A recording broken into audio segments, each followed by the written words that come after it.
Hey guys, this is John, and I'm playing Trade in the 3-minute pool on ICC. Trade is a Brazilian Grandmaster, and we have a Queen's Gambit. I'm going to play Knight F3. Just checking who this is. Krikor Savag Mekhitarian. Okay, let's play, I don't know, let's play Queen C2, sure. I've never played this line. I know Christoph likes to play this line. Mr. Chess explained himself. Maybe I can learn a thing or two about how to play this. I'll just play it like normal with G3. I think E4 is what is considered more topical at the moment. But I know that fianchettoing the bishop is fine as well. Okay, this is interesting. So he's going for a quick E5. I don't see anything wrong with just castling, so I'll do that. Probably bishop D6 is what he'll do. Nope, captures. Okay. Take with the knight, I assume. Now, where is he going to put his bishop? D6 or E7? That's the next question for him. This guy's rating seems a little bit low. I know who this guy is. At least I recognize his name. And I would have expected his rating to be a little bit higher. So we'll keep up the pace. I'm working on my 3-minute a little bit. Just want to get in the habit of making a little bit quicker decisions. To be quite honest, that's what I want to do. Knight F3, Knight DB3, one of the two. Probably this knight to F3. If I can get bishop F4 in, I'll do it, but I think he's likely to play bishop D6 here on the next move. A4, A5 might be an idea to chase his knight. I like my position. I really like my position, actually. Bishop F4, bishop D6, knight B5. Is that anything? Probably not. What about knight F5 right away? Also probably not much.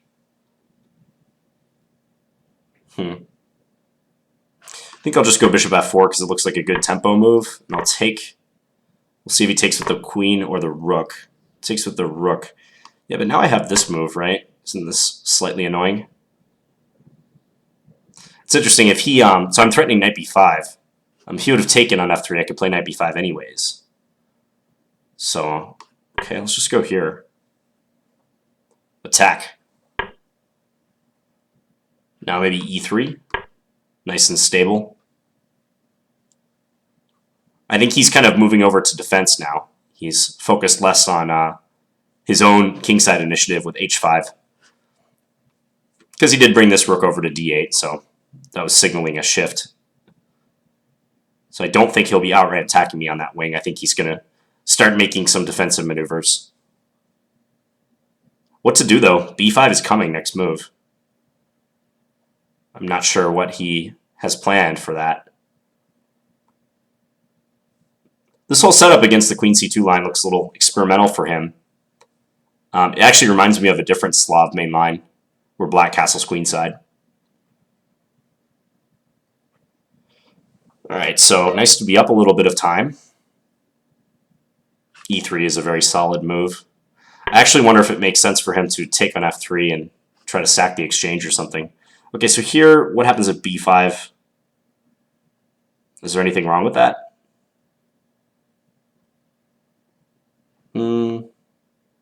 B5, take. Yeah, okay. I'll just go queen B3. Natural move. Does have that, though. Yeah, knight E5. Knight E5 looks promising.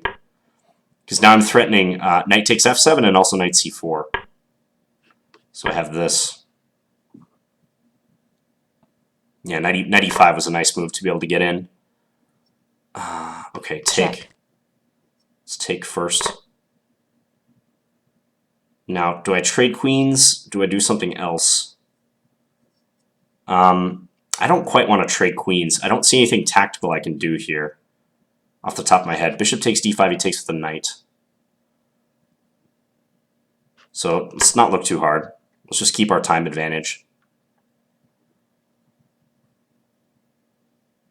I think looking too hard could be a kiss of death in that position. Okay, let's Let's just bring this here. Let's do this. Yeah, winning material. Let's just do this. Check. Then I have that. It's too much. E4. Yeah, my rook gets into D8. Check. Next I have queen B6. Check. He resigns. Okay. All right.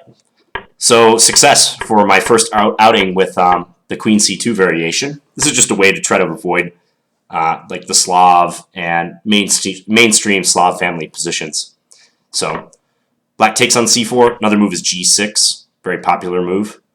So take on C4, queen takes, and from the black side, I've played both bishop F5 and bishop G4 here. They're both decent options for black. Knight BD2. Here, yeah, and E4 is the sharper move at this juncture. In fact, I think that's how my game with Christoph, our dual commentary game from a couple months ago, went. He played E4 against me. So I played G3. This is just a little more restrained. I haven't seen this queen C7 and E5 idea. Normally, black just plays E6 and bishop G2, bishop E7, castle, castle. It goes from here. I think here E3 is the move now, I want to say. That's very common. So it was interesting to see how he played it with queen C7, bishop G2, and E5. So I castled, he took. I took with a knight. I kept expecting him to play bishop D6, and he never did it. And then here, I wonder if knight B5 is even possible in this position. That probably doesn't do much, does it? After queen D7, let's say. Yeah, that's just a junk move. I was just looking for various tactical opportunities involving the C-file pin. So he castled. Here I played just knight 2 to F3 and H5. I'm just going to take a peek at the engine, see what it says right around here. Likes white, says rook D1 is very strong. What about simple bishop F4? Bishop D6, trade.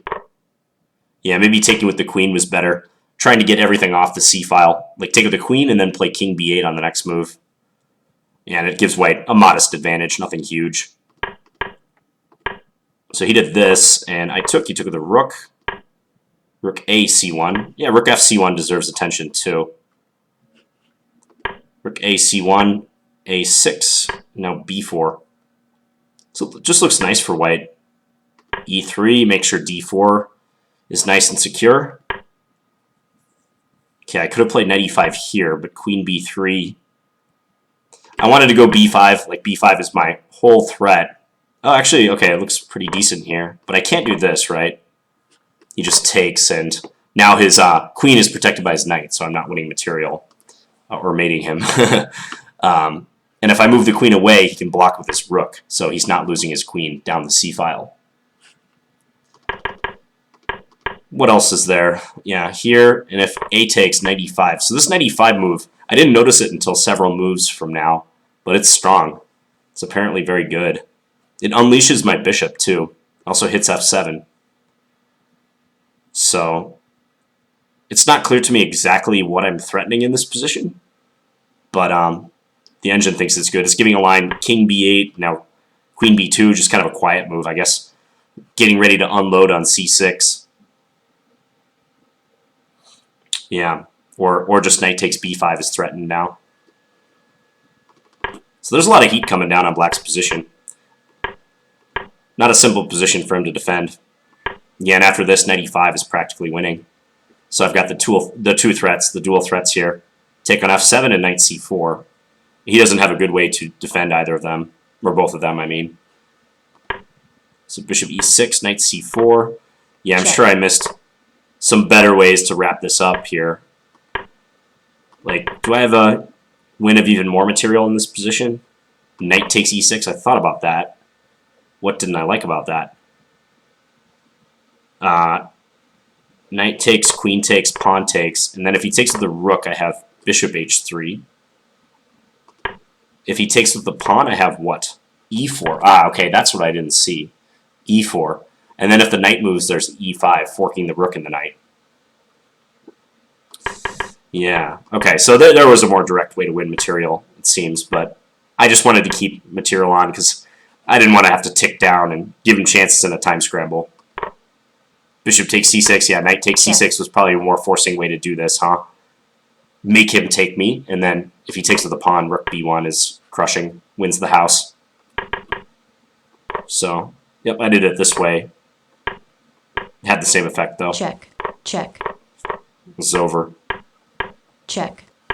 Okay, so win against trade, and I'll see if I can get my 3-minute rating a little bit higher.